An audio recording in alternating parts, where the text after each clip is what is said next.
What's up, guys? Dallas here. I know it's been probably like 6 or 7 episodes since I've been back on the podcast, but I promise you that this episode is a very good one. So please drop a like. We have a Bad Bunny costume designer. Like, that's so cool. Okay. Please drop a like because this is probably the last video. Okay, bye. So, hello everyone. Welcome back to another episode of the Voces del Coqui podcast. Here is our guest, Ambar. She worked a lot on the Bad Bunny halftime show. And so, Ambar, would you like to introduce yourself? Hi, my name is Ambar Noblecilla. I worked in the Super Bowl halftime show as a costume grass bunny, which that means that we dressed the bushes that were in the halftime shows that were really people that people thought they were props or they thought they were that was actually grass, but there were people. So, Ambar, how did you how did you first get involved into into costume designing, and Um, what drew you to it? So basically, it's really random. So, like, I was born and raised in Puerto Rico. I wanted to be a lawyer. I studied political science as my bachelor's degree. And then I was living the life as a paralegal. And then wanted to do something creative. So I moved out to Los Angeles. And then when I moved out to Los Angeles, I kept my career as a paralegal. And then I was walking my dog, and I have this dog mom friend. And she was like, "You always look so cute when you go walk your dog." And I'm like, "This is how I normally dress." And she was like, "Oh, you can be like a stylist or a costumer." And I was like, I didn't even know that was a job because in Puerto Rico, like we always have like blue collar jobs, simple jobs. So I really nothing. She just hooked me up with something, and then my career went on from there. Like she just hooked me up with like a job, and then people just started hiring me a lot because of costume designer. And then like people just hire me for the vibes. Like mainly if they want like a specific vibe, they'll call me for it. Like every costumer has their own technique and their own style, which is good because it gives jobs for everybody else. That's pretty cool, Amber. I think a lot of people was it something that drew you to move to LA? Because I feel like a lot of people move out there for more like Well, opportunity and more in like the costume, maybe, or movie industry. Was there something yeah. that drew I you to mean, there? I feel like it was more like me as an island girly because I already tried Hmm. New York and like I did it in the winter and I was like, I get you. I hate the winter too. I'm not and not a then winter person. and then I did the Miami vibe too. Yeah. And it Hmm. was so much like Puerto Rico. And I was like, I wanted something different. Because I feel like in Puerto Rico, it's very like the culture is very like simple and like very outdated. So I wanted to be more like creative, like those jobs of like costuming and styling, they're not very like expand in Puerto Rico. You can get a job, but you need to know people. And like I didn't really know anybody in that realm. So I just came out here and looked like they found me out in the wild like a model, but I'm not a model. Hmm. So it was cool, like, and it was cool, like, too, like how I grew up. It was like my mom never like let me buy new clothes when I was in high school. I would always like go to the Salvation Army or go to like Goodwill, and then I would buy big stuff or I would get stuff for free and I would cut them and then like make them my own. And basically that's what the job is right now. It's like you just shop and you just sew and like cut to make it fit the costume or the model that you have to make it seem like you want to tell a story with the costume. By the way, I just got something real quick about the whole paralegal thing. I actually just interviewed someone like a few days ago who also used to be a paralegal. I think he mentioned a lot about the tediousness behind it, right?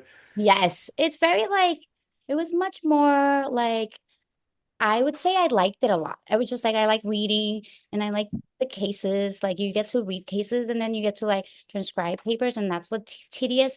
But I liked it because you get to read the cases like and some things are like crazy, like what they're like suing for and like they're like wild stories and you're like, ooh, this is like some tea. But obviously you can't say anything because you're like under law. But like it is very like well much reading and like being a computer. I used to take the stairs a lot and on go on my breaks and watch flowers outside because it was literally like computer 24/7 and it's not fun.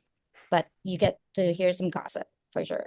Did Yeah. you Are Oh, you a corporate lawyer, or are Yeah, it you, was yeah, it was basically it was more corporate like, lawyer?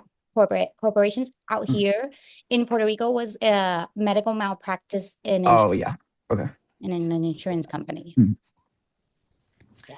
Okay, so Amber, just switching back maybe Yeah. to the halftime show. So What was your specific role in the Bad Bunny halftime show? If you could say for us. So basically, I really was hired because I'm from Puerto Rico, and there are not many people out here that are from Puerto Rico in Los Angeles and that are customers as well. And so they hired me just so I can get them like the vibe, like to see if they were going to the right directions. And the designer, the costume designer, like my boss, she was the one who reached out to me, and I have worked with her Mhm. before one time. And it was really like mainly like she wanted to pitch the idea and to see if it was something that really represented Puerto Rico. And so basically like the idea was like you saw the halftime, it was like really representing Puerto Rico from like across the country, and then also other Latin cultures that are like in America that people we do recognize in. And then so that was I was hired for that, but then like basically like we were gonna do the grass bunny costumes.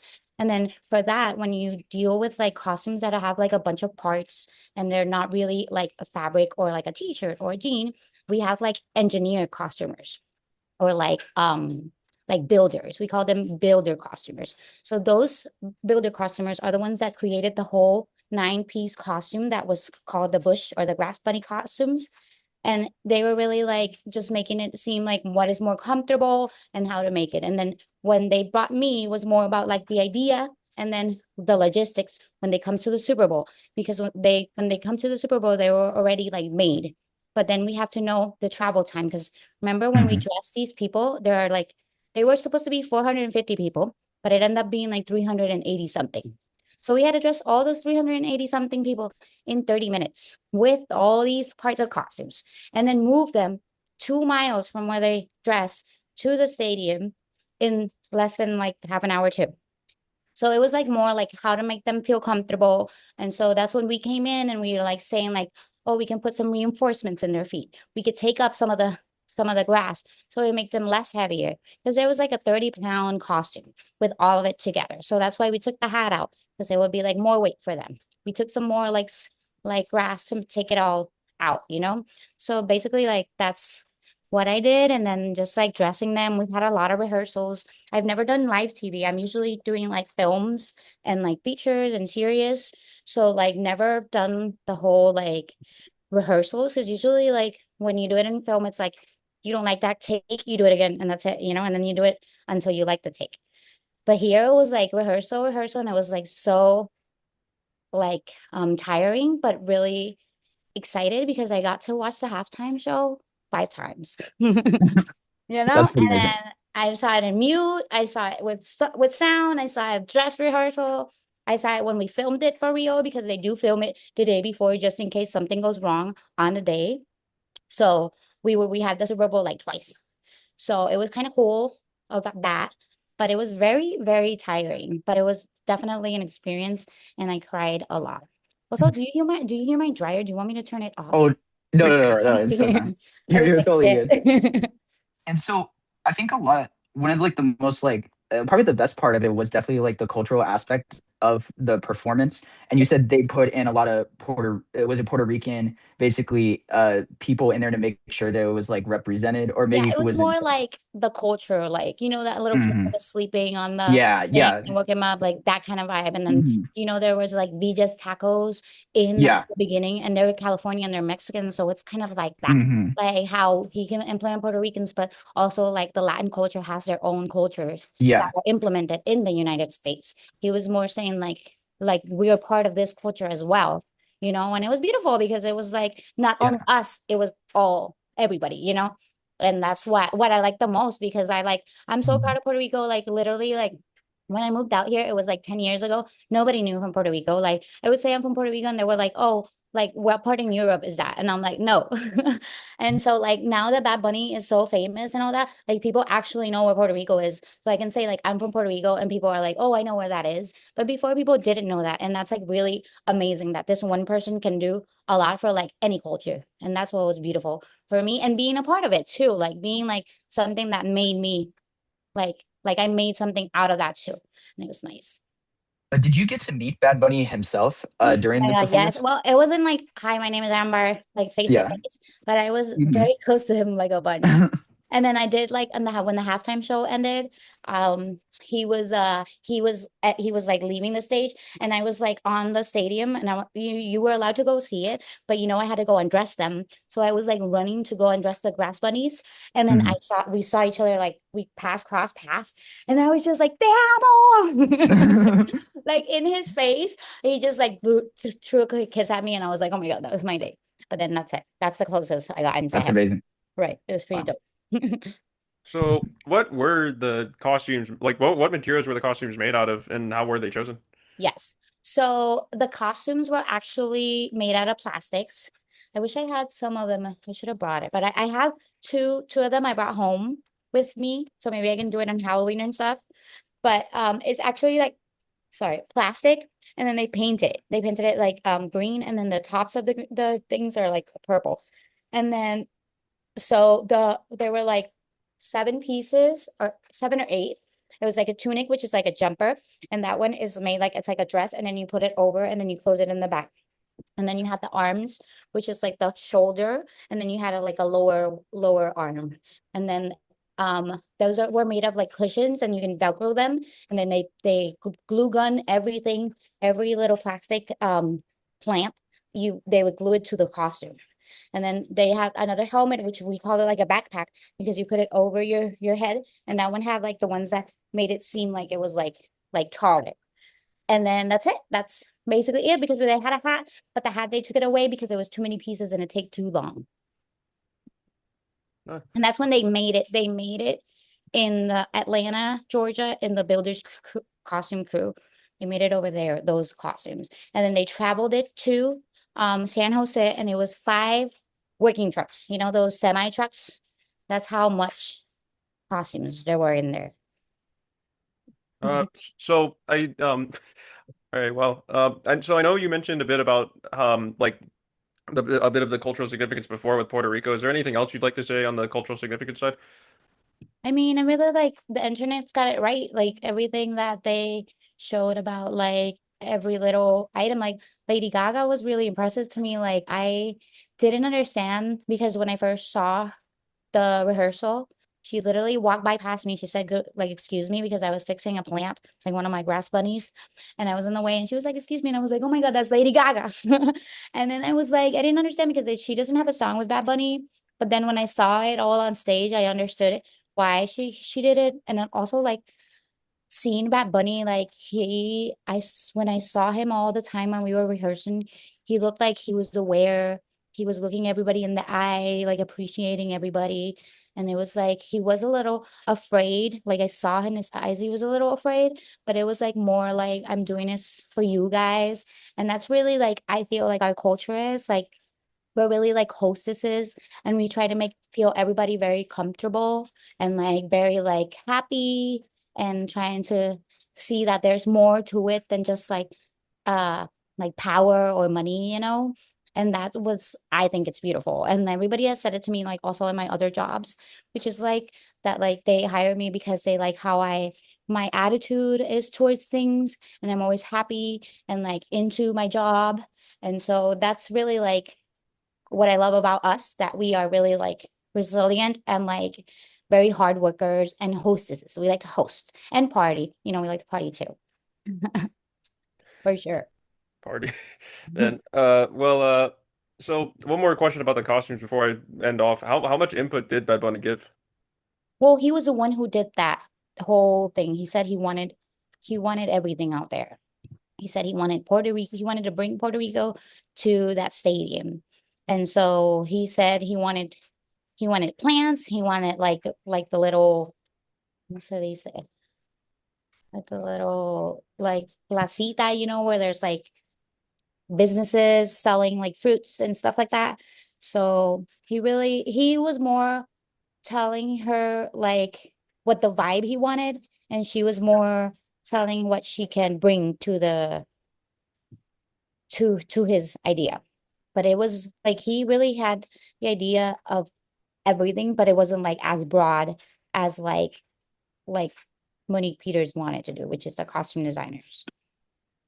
All right. So just a few more. All right. So just a few more questions Yes. before we end off. So what advice do you have to anyone who wants to be any young designers right now who want to work large scale, or like anyone who isn't a or anyone who isn't a costume designer at all but wants to do it in the future?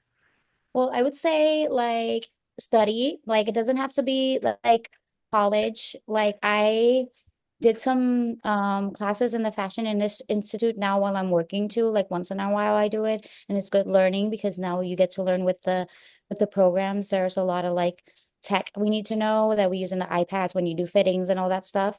But really like trying to get involved with your area. So let's say like out here in Los Angeles, if you do belong to a union, the union can help you like educate yourself, can help you also like get a good rate on your job. But to get there, you need to like get the job like that lady that saw me walking my dog. She gave me contacts. So it's basically like that, finding a contact and updating your IMDb when you do work. And then you can find jobs basically on Facebook. You just go on Facebook and the Facebook groups and you put PAs, personal assistants, wardrobe assistants. That's how I literally started. And then on Craigslist too. You stylist, fashion stylist, just be aware of scams. I never gotten scammed before. You never have to pay for anything, so don't pay. And then like just literally Facebook group was the thing that saved me. And now there's like other apps. It's called like a Nova app.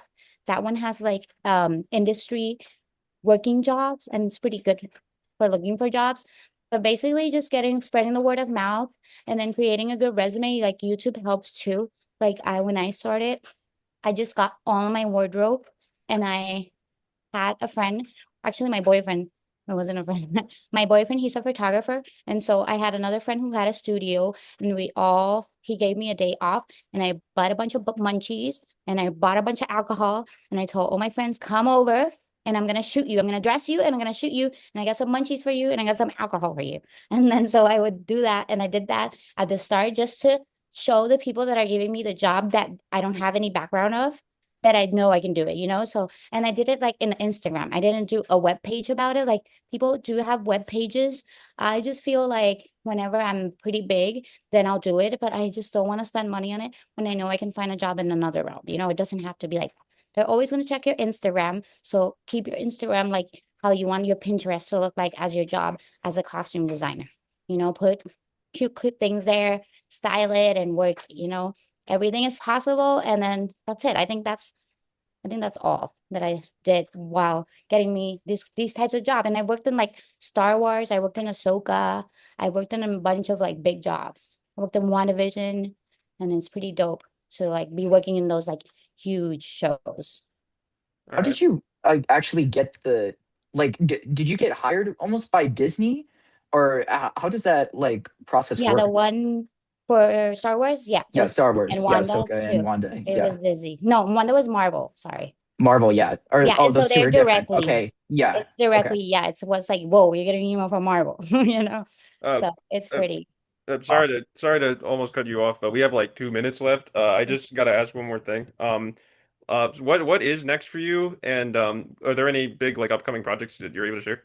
Well, right now I don't have any upcoming big projects. But I am working on some verticals. Those are like the melodramatic ones that pop up in your Facebook and they're saying like, "Oh, you slept with my uncles and I'm having a baby." And then they're like, "Oh, you need to buy the next 10 minutes." So that's what I'm working on. I'm just designing them and dressing them. Sometimes I'm assisting because it's better. It's less stress from my part, but that's like literally in the realm. I helped on a fashion show last week with one of the designers from Project Runway. That was big. I never done a fashion show before too. That was kind of like my first. And then pretty just much like I said, like I'm reaching out. This is my time to reach out because I literally just finished doing the vertical that I just mentioned for you guys. I literally just finished, so now I'm on my time off. Now it's time to like reach out, you know? So it's been good work. Bad Bunnies has given me good work because now people know me more, you know? All right. Mhm. Well, thank you so much for hopping on. The free trial Zoom meeting is gonna end in like less than a minute, but so I'll probably film the outro separately. But I just emailed you the consent form. Please do that Google form. But yeah, thank you so much again. Thank you, Yeah, thank Amber. you Thank you so much. guys. It was nice meeting you. It was a huge Nice pleasure. meeting you. Bye. Bye bye.